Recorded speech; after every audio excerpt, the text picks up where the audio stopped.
Hey there, nature explorers. Welcome to Bosque del Apache, the desert that decided it was done being boring and turned itself into the ultimate bird festival. Forget tumbleweeds and dusty cactus. Here, the sky explodes every winter with wings, feathers, and drama louder than your office group chat. At sunrise, thousands of birds take off together, and it feels less like New Mexico and more like nature's own fireworks show. Today, I'm taking you inside this wild spectacle to meet 15 birds so stunning, so over the top, they look like they were styled by a Broadway director on opening night.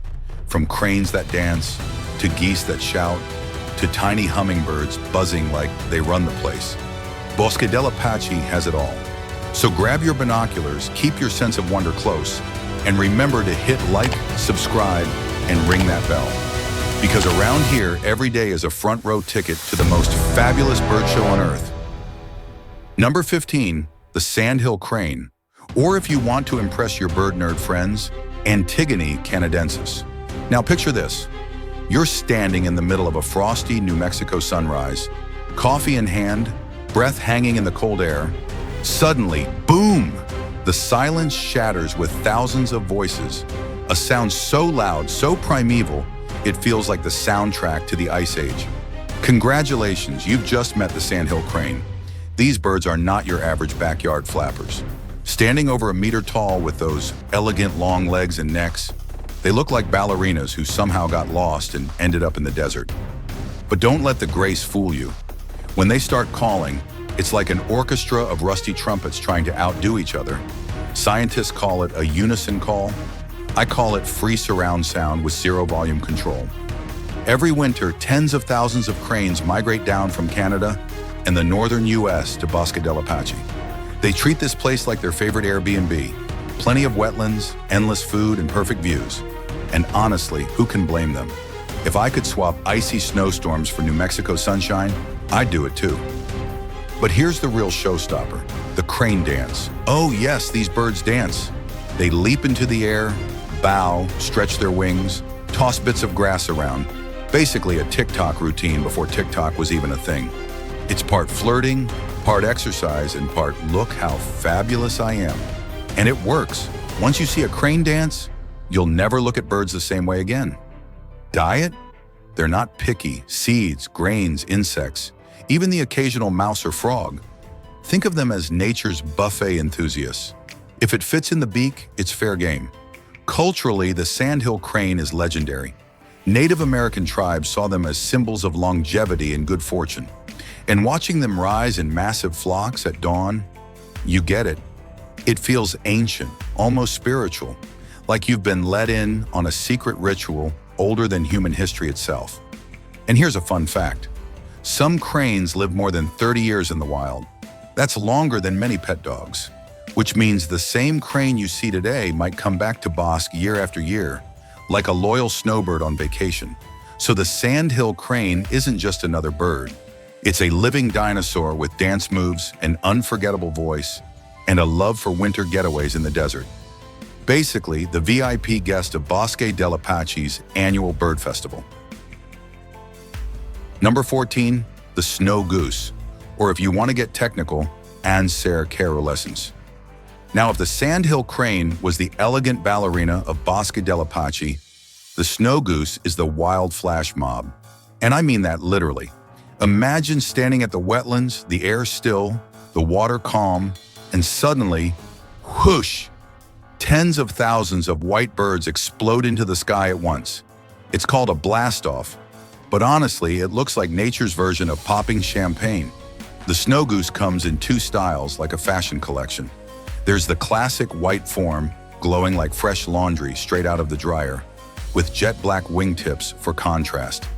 And then there's the blue morph, which has smoky gray-blue feathers and a white face, like a moody cousin who listens to indie rock. Same species, different outfits, both fabulous. Every fall and winter, hundreds of thousands of these geese migrate down from the Arctic tundra all the way to New Mexico. That's over 2,500 miles, basically a road trip with zero bathroom breaks, and they don't come quietly. Their honking fills the air, and when they all shout at once, it's like the world's loudest family reunion. You know that one uncle who tells the same story over and over? Multiply that by 10,000 and add wings. That's a snow goose gathering. Diet-wise, they're hardcore vegetarians. They love roots, grasses, and leftover corn in the fields around Bosque. Think of them as the cleanup crew after harvest season, nature's way of recycling carbs. Farmers might not always love them, but ecologists sure do. The real magic, though, is that synchronized takeoff. One moment they're calm, floating like tiny boats, and the next someone shouts, "Go!" and the whole flock erupts into the sky. It's chaos and choreography rolled into one, like fireworks made of feathers. If you've never seen it, trust me, it's one of the great spectacles of North American birding. And here's a fun fact. Despite looking pure and angelic, snow geese are known for being, well, a little bossy. They fight over food, yell at each other constantly, and occasionally chase smaller birds away just because they can. Basically the neighborhood HOA of the wetlands. So the snow goose isn't just another pretty white bird. It's a sky-filling, ground-shaking, drama-making spectacle. When they blast off together at sunrise in Bosque del Apache, you realize this desert isn't empty at all. It's alive, loud, and full of wings. Number 13, Ross's goose, or if you want to sound extra scientific, Anser rossi. At first glance, you might think, wait a second, didn't we just meet this bird? Isn't this just a snow goose with a better haircut?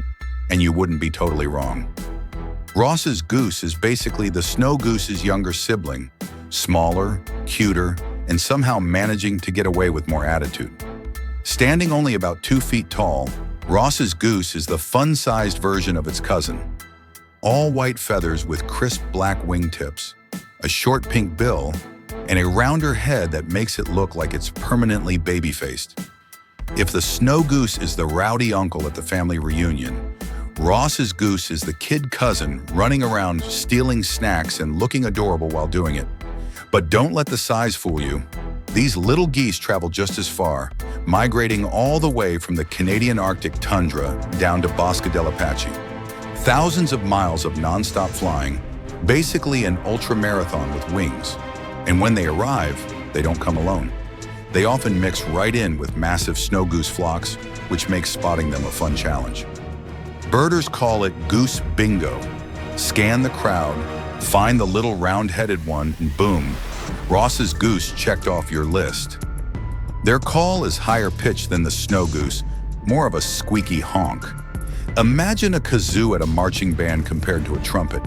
It's almost comical, like they're trying to prove, hey, I may be small, but you're still gonna hear me. Diet? Pretty much the same as their larger cousins.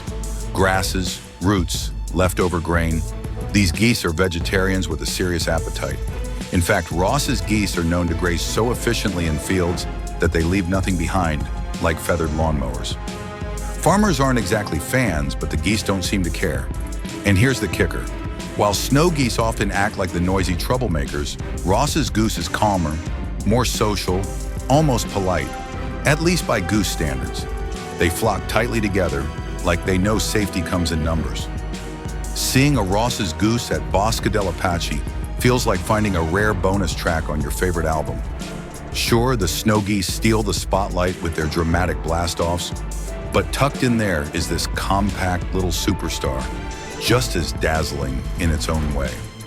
So remember, next time you see a white blur rising over Bosque, don't just say snow goose, look closer. You might just spot the mini but mighty Ross's goose, proving that size isn't everything when it comes to making an entrance. Number 12, the northern pintail, or if you want to impress your friends at trivia night, Anasakuda. Now, if the geese we just met are the noisy party crashers of Bosque del Apache, the pintail is the smooth, classy guest who shows up in a tailored tuxedo and doesn't need to shout to get attention. Seriously, this duck is elegance on water. The male pintail is instantly recognizable. Sleek chocolate brown head, white neck stripe running down like he just came out of a high-fashion photo shoot, and of course, the signature feature, those impossibly long tail feathers that give him his name. They taper to a sharp point like nature's own fountain pen, perfect for signing autographs, if ducks did that sort of thing. The female, by contrast, is dressed in mottled brown, subtle and camouflaged, like she knows she doesn't need the flash because she's the brains of the operation. These ducks are long-distance champions. They migrate from the far north, Alaska, Canada, even Siberia, all the way down to the US and Mexico. That's thousands of miles, no airline miles collected, no in-flight snacks. And when they arrive at Bosque, they glide across the wetlands like they own the runway. Pintails are dabbling ducks, which means they feed by tipping forward in the water, tails sticking straight up in the air, while they munch on seeds, plants, and the occasional insect. Watching them is basically free slapstick comedy, like synchronized swimmers practicing upside down. But don't mistake their elegance for weakness. Northern pintails are built for speed. In fact, they're one of the fastest ducks in the world, capable of flying nearly 50 miles per hour. If there were an Olympic Games for waterfowl, the pintail would take home gold in the 100-meter dash, all while looking fabulous doing it. Fun fact, the pinetail is sometimes called the greyhound of the air because of its slender body and streamlined wings. Imagine a race car with feathers. That's your pintail. At Bosque del Apache, you'll often spot them mixed in with other ducks, quietly outshining the crowd with their elegance. They don't need to honk like geese or dance like cranes. Their style is subtle, their grace undeniable. So the northern pintail isn't just another duck, it's the James Bond of the wetlands. Fast, stylish, and dangerously smooth. And when that sunrise light hits its feathers just right, you realize this bird doesn't just belong in Bosque del Apache. It belongs on the cover of a wildlife fashion magazine. Number 11, the northern shoveler, or if you want to sound like a pro birder, spatula clipiata. Now, some birds are known for their elegance, some for their colors, and others, well, for having a giant spoon stuck to their face. Meet the northern shoveler, the duck with the most over-the-top beak in the wetlands. Seriously, it looks like Mother Nature was in the middle of designing a duck and accidentally clicked the extra large button on the bill. That oversized shovel-shaped beak isn't just for show, it's a finely tuned feeding tool. Shovelers skim the water's surface, sweeping their bills side to side like nature's vacuum cleaners, filtering out tiny seeds, plants, and aquatic invertebrates. Watching a flock of them feed is like seeing a row of synchronized Roombas, all quietly cleaning up the wetlands one scoop at a time. The males are flashy, green heads that shimmer like emeralds, bold white chests, and rusty flanks, looking like they're dressed for Mardi Gras. The females, meanwhile, are mottled brown, blending into the reeds with quiet confidence. But both share that unmistakable bill, which makes them easy to spot in a crowd of ducks. Behavior-wise, shovelers are a little quirky. They sometimes feed in circles, a group of ducks spinning around together to stir up food. Imagine a feathered whirlpool forming right in front of you. It's both hilarious and genius. Migration? They've got it mastered. Northern shovelers breed in northern prairies and tundra regions, then head south for the winter, stopping at hot spots like Bosque del Apache to refuel. They're not the marathon runners like pintails, but they've got endurance, covering thousands of miles with those wide bills leading the way. Fun fact, despite their funny looks, shovelers are surprisingly graceful in flight. Long wings, steady flapping, smooth glides. They cut through the air better than you'd expect for a bird with what looks like a kitchen utensil on its face. At Bosque del Apache, you'll often see them mixed in with other dabbling ducks, but they stand out instantly. Not because they're loud or dramatic, but because once you spot that cartoonishly oversized bill, you can't unsee it. So the northern shoveler isn't just another duck. It's proof that sometimes nature doesn't care about sleek design or perfect proportions. Sometimes nature just says, let's make this one weird and give it a superpower while we're at it. And that's exactly what makes the shoveler unforgettable. Number 10, the gadwall, or if you want to impress your fellow birders, Mareca strepera. Now the gadwall isn't the loud, flashy type. No emerald green heads, no rainbow feathers, no spoon-shaped beaks. Nope. This duck is the definition of low-key elegance. It's like that one person who shows up to the party in a perfectly tailored gray suit. No sequins, no neon, but somehow still outshines everyone in the room. At first glance, the male gadwall looks, well, kind of plain. A grayish-brown body, black rump, white wing patch that you usually only notice when he takes flight. But look closer, and you'll see the subtle beauty.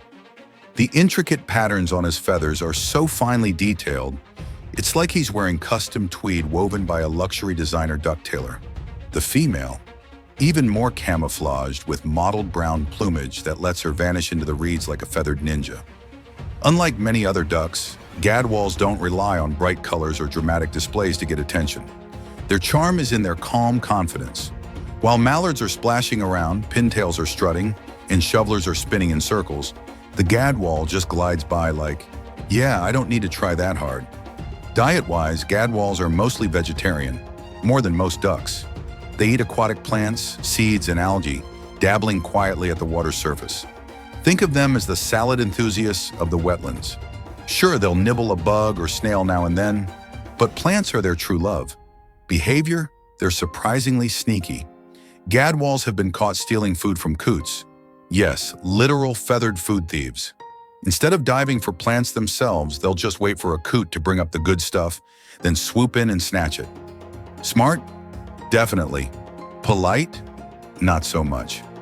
Migration brings them to Bosque del Apache in winter, where they blend right into the flocks of more colorful ducks. They may not turn heads instantly, but birdwatchers know, spotting a gadwall is like finding a hidden gem. Quiet, subtle, underrated. But once you notice them, you can't help but appreciate the artistry in every feather. So the gadwall isn't a show-off. It's the minimalist of the duck world. Proof that you don't need neon feathers to be stylish. Sometimes less really is more. And at Bosque del Apache, this understated elegance is just another reason to slow down, look closer, and realize beauty comes in all shades of gray. Number 9, the American widgeon, or if you want the Latin flavor, Mareca americana. Now, if ducks had a sense of humor, the American widgeon would be the class clown. These birds are quirky, flashy in their own way, and always seem to be up to something. Around Bosque del Apache, you'll hear them before you see them. Because unlike most ducks that quack, widgeons whistle. Yep, their call is this high-pitched, squeaky toy sound that makes you wonder if someone snuck a rubber duck into the marsh. The males are handsome little tricksters. They've got a soft brown body, a round grayish head, and the real signature, a bright green patch running from the eye to the back of the head, topped with a creamy white crown. Birders call it the bald pat, but honestly, it looks like the bird just got frosted highlights at a fancy salon. The females, as usual, go for camouflage chic, mottled browns that blend perfectly into the reeds. Now let's talk about their behavior, because this is where things get fun. American widgeons have a habit of stealing. They don't dive for food much themselves, so instead, they swim over to other diving ducks, like coots, and snatch the plants they bring up. Imagine waiting for someone to finish their grocery shopping, then grabbing their bag and running off. Rude? Maybe. Clever? Absolutely. Diet-wise, they're mostly plant eaters, grasses, seeds, aquatic vegetation. But they're opportunistic, and at Bosque, they'll happily graze in nearby fields like little feathered cows. That's right, herds of widgeons waddling around farmland, munching grass like they're auditioning for a farm animal reality show. Migration brings thousands of them from Canada and Alaska down into the US for winter. And Bosque del Apache is prime real estate, open water, plenty of food, and the chance to hang with other ducks in massive flocks. Here's a fun fact. The American widgeon's nickname is the bald pate, which sounds kind of insulting, but it's really just about that pale forehead. Still, I like to think of them as the comedians of the wetlands. Colorful, noisy, and never above pulling a prank for food. So the American widgeon isn't just another duck in the crowd. It's the feathered jokester of Bosque del Apache, whistling, stealing snacks, and strutting around with a bleached hairdo that says, "Yeah, I'm fabulous, and you're gonna remember me." Number 8, the cinnamon teal. Or if you want the fancy version, Spatula cyanoptera. Now, if ducks had a red carpet event, this one would be the celebrity showing up in a head-to-toe crimson suit. The male cinnamon teal is impossible to miss. Deep, rusty red plumage glowing like velvet under the sun, with piercing red eyes that look like he's permanently ready for a photo shoot. The females, on the other hand, Keep things practical with a mottled brown outfit, blending into the marsh like feathered camouflage experts. But don't let the size fool you. Cinnamon teals are small, only about 16 inches long. What they lack in stature, they make up for in pure style. Watching a male glide across Bosque del Apache's wetlands is like watching a sports car cruise through traffic. Sleek, flashy, and fully aware that everyone's staring. Their bill is wide and flat, perfect for filtering seeds and aquatic plants from the water's surface. They're dabblers, tipping forward with their tails in the air, munching like tiny floating lawnmowers. And when insects or crustaceans are around, they'll happily add those to the menu too. Basically, they're versatile eaters. Veggie forward, but never against a little protein snack. Behavior-wise, these birds are quick, agile, and surprisingly fierce for their size. Males will chase off rivals during breeding season, zipping low across the water like little feathered torpedoes. For such a small duck, they've got some serious attitude. Migration takes them across much of the western United States, down into Mexico, and even Central America. Bosque del Apache is one of their favorite winter hangouts, a safe spot to rest, refuel, and, of course, show off that fiery plumage to anyone paying attention. And here's a fun fact. Cinnamon teals are often one of the earliest ducks to migrate back north in spring. It's like they can't wait to be first in line, beating the crowds, making their entrance before everyone else. Classic diva move. So the cinnamon teal isn't just another duck in the wetlands, it's a feathered flame, a flash of red against the desert backdrop. Proof that even in a sea of brown reeds and muddy water, nature knows how to paint in bold, unforgettable strokes. When you see one at Bosque del Apache, you don't just notice it, you remember it. Number 7, the great blue heron. Or if you'd like to roll it off the tongue in Latin, Ardea herodias. This bird is basically the boss of Bosque del Apache's wetlands. Tall, stoic, and dressed in steel blue feathers, the great blue heron looks like it just stepped out of an ancient samurai movie. Patient, silent, and absolutely intimidating. Standing nearly 4 feet tall with a wingspan of up to 6 feet, it's the skyscraper of the marsh. Here's the thing. Great blue herons don't do drama, they do suspense. You'll see one standing perfectly still for what feels like hours, neck curled, eyes locked on the water like a Zen master meditating. And then, bam, lightning fast strike. Fish, frog, unlucky rodent, it's gone in one gulp. If there was an Olympic medal for patience followed by deadly precision, this bird would win gold every year. Their flight is equally impressive. Slow, deep wing beats, long legs trailing behind, neck folded in that classic heron shape. They glide across Bosque skies like ancient pterodactyls. Honestly, you half expect them to screech, "Welcome to Jurassic Park," as they fly by. Appearance-wise, the adults are stunning.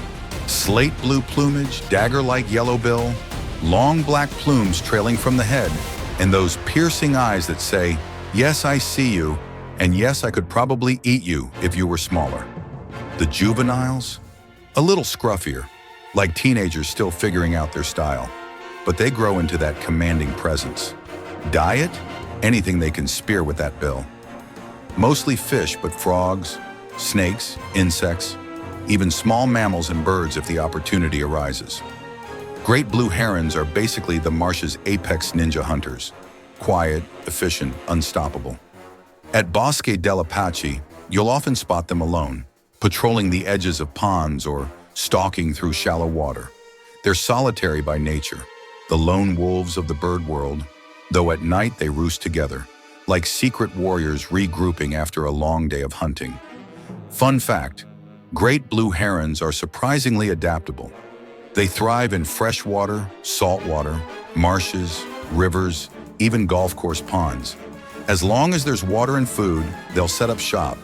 And when they nest, they build massive stick platforms high up in trees, like avian tree houses that scream VIP only. So the great blue heron isn't just another water bird. It's the shadowy guardian of the wetlands, the silent hunter that rules by patience and precision. At Bosque del Apache, its presence reminds you that sometimes the most powerful thing in nature isn't chaos or noise. It's quiet, calculated elegance. Number 6, the red-winged blackbird, or if you want to sound all official, Agelaius phoenixus. At first glance, you might think, oh, just another blackbird. But the red-winged blackbird is proof that a little splash of color can turn ordinary into iconic. Picture a glossy, jet-black body, and then, bam! Those blazing red and yellow shoulder patches flash like warning lights. It's like this bird is wearing built-in epaulets, is strutting around like a feathered general of the marsh. The males are the real show-offs, perched high on cattails or fence posts around Bosque del Apache. They belt out that unmistakable conch la ree call, a sound that says, "This is my territory, back off." And when the sun hits their wings just right, those red patches flare like neon signs. Subtle? Absolutely not. Effective? Oh yes, the females, though, are a whole different story. Brown, streaked, and camouflaged, they look more like oversized sparrows. Why? Because while the males are busy screaming, "Look at me!" the females are the ones actually building nests, raising chicks, and keeping the family alive. Classic division of labor. One's the loud billboard, the other's the quiet architect. Behavior-wise, red-winged blackbirds are fiercely territorial. A male will defend his patch of marsh with more attitude than a bouncer at an exclusive nightclub. And here's the kicker. One male can attract up to 15 females to nest in his territory. That's right. This bird runs a full-on harem. If the crane is the elegant ballerina and the goose is the noisy party crasher, the red-winged blackbird is the smooth-talking player of Bosque del Apache. Diet? They're versatile. Seeds, grains, insects. You name it, they'll eat it. In the summer, they help control insect populations. In the winter, they're all about grains and seeds. Basically, the marsh's all-day buffet works just fine for them. At Bosque, you'll hear them before you see them. Their chorus fills the air, thousands of voices creating a soundtrack to the wetlands. It's loud, it's chaotic, and somehow it feels exactly right. Fun fact, despite their flashy look, red-winged blackbirds are actually one of the most abundant birds in North America. But don't let that fool you. They're still some of the most charismatic. Watching a field come alive with a blackbird flock taking off is like seeing the sky turn into a living, moving painting. So the red-winged blackbird isn't just another face in the crowd. It's the loud, fiery, unapologetic star of the marsh, proving that even a little splash of red can make you unforgettable. Number 5, the bald eagle, or if you want the majestic Latin tag, Haliaeetus leucocephalus.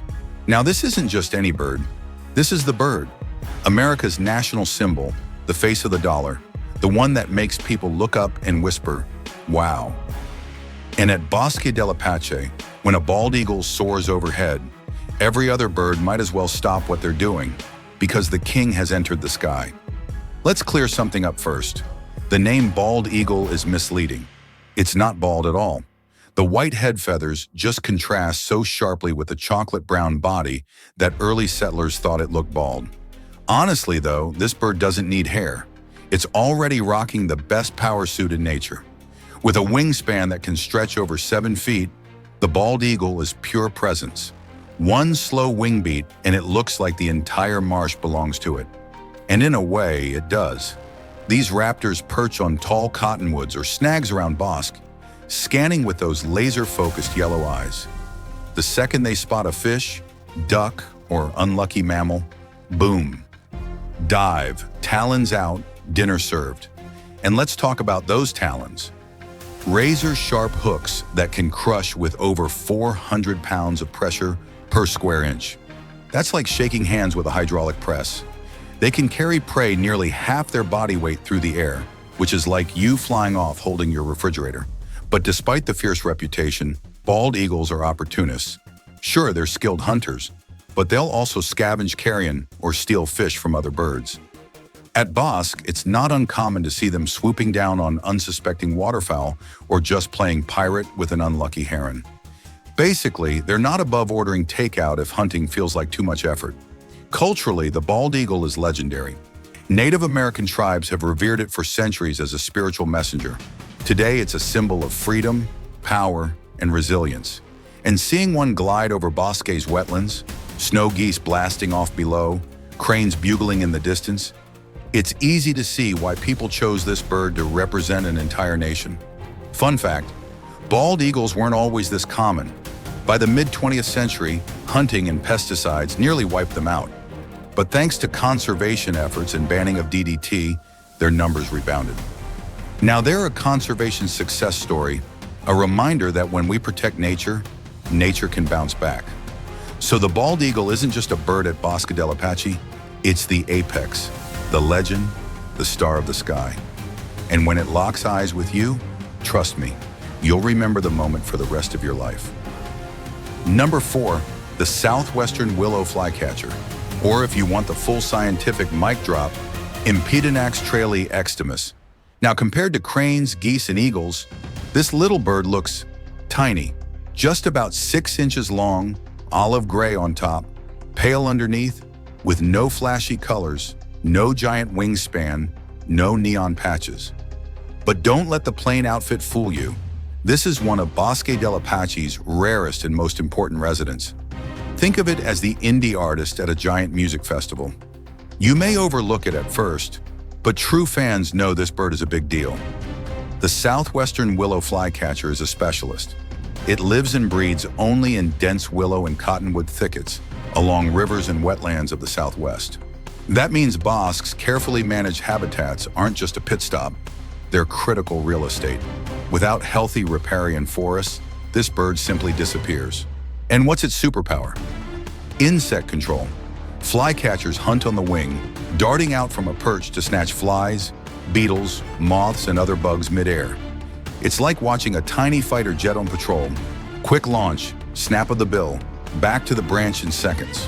Multiply that by hundreds of meals a day, and you've got a built-in pest control service working overtime for the marsh. Their call is distinctive, a sharp, repeated Fitzbew that echoes from the willow stands. Birders wait patiently to hear it, because spotting one isn't easy. They blend in perfectly with the leaves.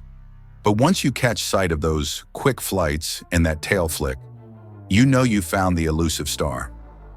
Here's the catch. This bird is endangered. Habitat loss, dams, grazing, and invasive plants like tamarisk have shrunk its range. Today, only a few thousand pairs remain across the entire Southwest. Bosque del Apache is one of the few strongholds where it still has a fighting chance. So while cranes get the spotlight with their dances and geese grab attention with their noisy blast-offs, the southwestern willow flycatcher is the quiet VIP behind the scenes. Small, subtle, but absolutely essential. Protect the willows and you protect this bird. Lose them, and you lose not just a species, but a whole piece of the desert's ecological puzzle. So the flycatcher may not strut across the sky or scream with color, but in its soft call and quick wing beats, it carries a message. Even the smallest voices matter, and at Bosque del Apache, that voice still has a home. Number 3, the yellow-billed cuckoo, or if you want the full formal name, Coccysus americanus. Now this bird might look a little unassuming at first glance. Slender body, soft brown back, white belly, long tail with bold black and white spots.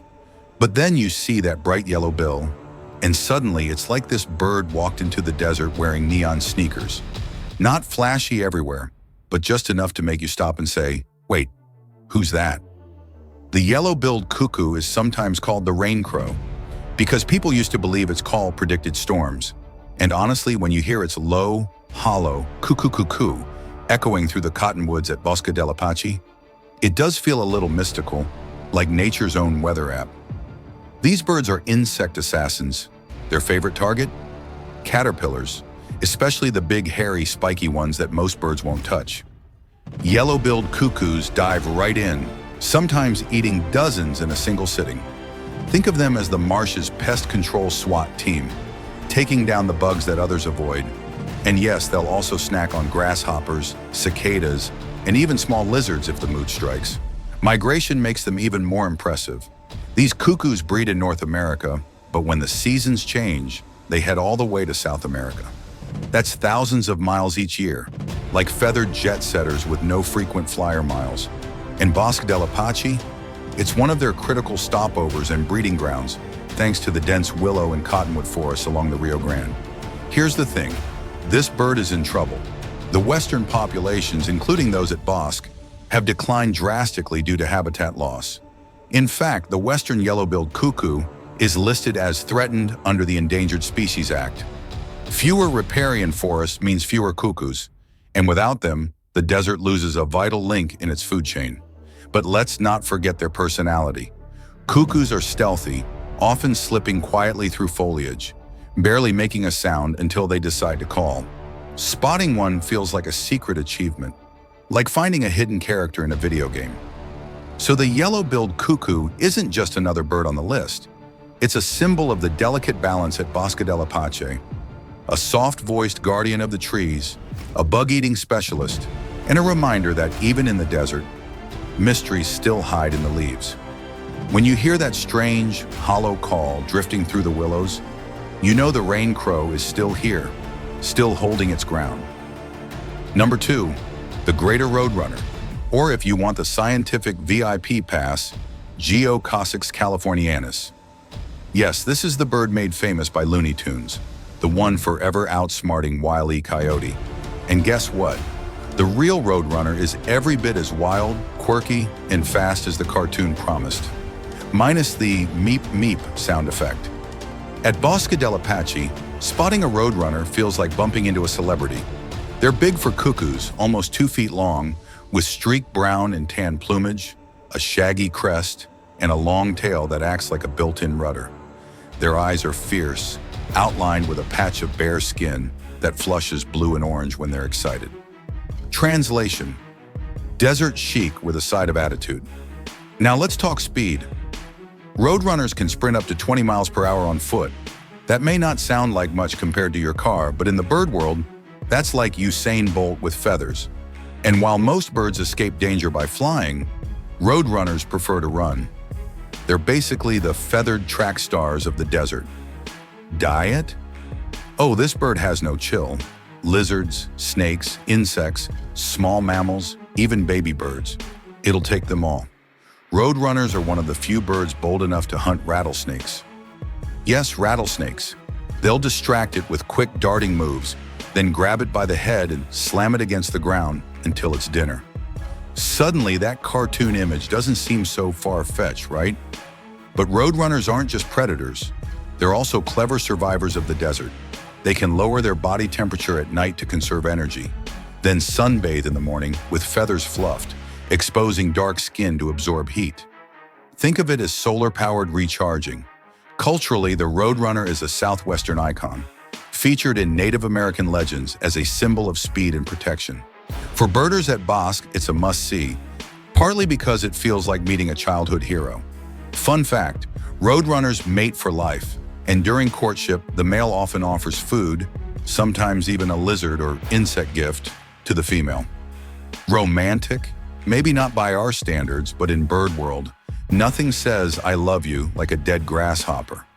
So the greater roadrunner isn't just a cartoon character, it's a real desert daredevil. Fast, fearless, and a little bit crazy. And when you see one zipping across Bosque del Apache's trails, you realize sometimes the truth really is just as fun as the cartoons. Number 1, the black-chinned hummingbird, or if you want the Latin twist, Archilochus alexandri. Now, after cranes, geese, eagles, and even roadrunners, this might feel like we're ending small, and you'd be right, very small. The black-chinned hummingbird weighs about as much as a penny. But don't let size fool you. This tiny bird is pure jet engine with feathers, and at Bosque del Apache, it's one of the desert's most dazzling little miracles. From a distance, the males look modest. Green back, grayish belly, slender frame. But wait for the light to hit just right, and suddenly that black throat flashes an iridescent purple strip, like a secret neon badge only revealed to those paying attention. The females skip the throat shimmer, staying sleek and camouflaged, because as usual, they're too busy doing the important work of raising young. Hummingbirds are famous for one thing, hovering. Their wings beat up to 80 times per second, producing that iconic hum, nature's built-in drone sound. And the black-chinned hummingbird takes hovering to the next level. It can fly backward, sideways, even upside down. Imagine a stunt pilot, except it's 2 inches long and fueled by sugar water. Diet? Nectar, of course. These tiny birds burn energy so fast they need to eat constantly, visiting hundreds of flowers a day. At Bosque, you'll see them zipping between blooming plants, sipping fuel like tiny Formula One cars at a pit stop. But they're not just sugar addicts. They'll also snap up gnats and spiders for protein, because even divas need balanced nutrition. Territory is serious business for them. Males will perch on a high branch, scanning their domain, ready to dive bomb any intruder, even other hummingbirds. Watching them chase rivals is like seeing 2 miniature fighter jets locked in a dogfight. Fierce, fast, and completely unapologetic. Migration makes them even more impressive. Black-chinned hummingbirds breed across the western U.S., but spend winters in Mexico. For a bird this tiny, that's like running a marathon every year, while flapping your arms the whole way. And yet they do it, year after year, proving that size doesn't define toughness. So the black-chinned hummingbird isn't just the smallest bird at Bosque del Apache, it's the finale firecracker. Tiny, explosive, iridescent, and unforgettable. A reminder that sometimes the biggest wonder comes in the smallest package. And when you hear that faint hum at your ear, you realize the desert's heartbeat has wings. And before we wrap up, don't forget to hit that like button, subscribe, and ring the bell so you never miss another adventure into the wild. Your support keeps this journey alive, and hey, we've got plenty more feathered drama and natural wonders coming your way. So, what did you think? 15 species, each with their own flair, from the towering sandhill crane with its ancient bugle to the tiny black-chinned hummingbird buzzing like a pocket-sized jet. Bosque del Apache isn't just a desert. It's a stage, a runway, a living theater where nature pulls out all the stops. This refuge shows us something incredible: diversity. You've got giants and minis, predators and pollinators, loudmouths and quiet specialists, all packed into one stretch of New Mexico marshland. It's proof that even in the harshest landscapes, life finds a way to thrive, adapt, and shine. And here's a thought to take with you. Every bird you just met plays a role. The cranes keep traditions alive with their ancient dances. The geese paint the sky with moving clouds. The cuckoo predicts storms. The roadrunner takes down rattlesnakes. And the hummingbird spreads life from flower to flower. None of them exist in isolation. Together, they make Bosque del Apache the wonder it is. So next time someone says desert, don't just picture dry sand and lonely cactus. Picture sunrise over Bosque, the air trembling with wing beats, the sky alive with color, the ground echoing with calls that go back thousands of years. And now it's your turn. Which of these 15 birds stole the show for you? Drop your pick in the comments. I'd love to know if you're Team Crane, Team Goose, or maybe you're rooting for the tiny hummingbird with a big attitude. Thanks for watching, explorers. Stay curious, stay wild, and I'll see you in the next video.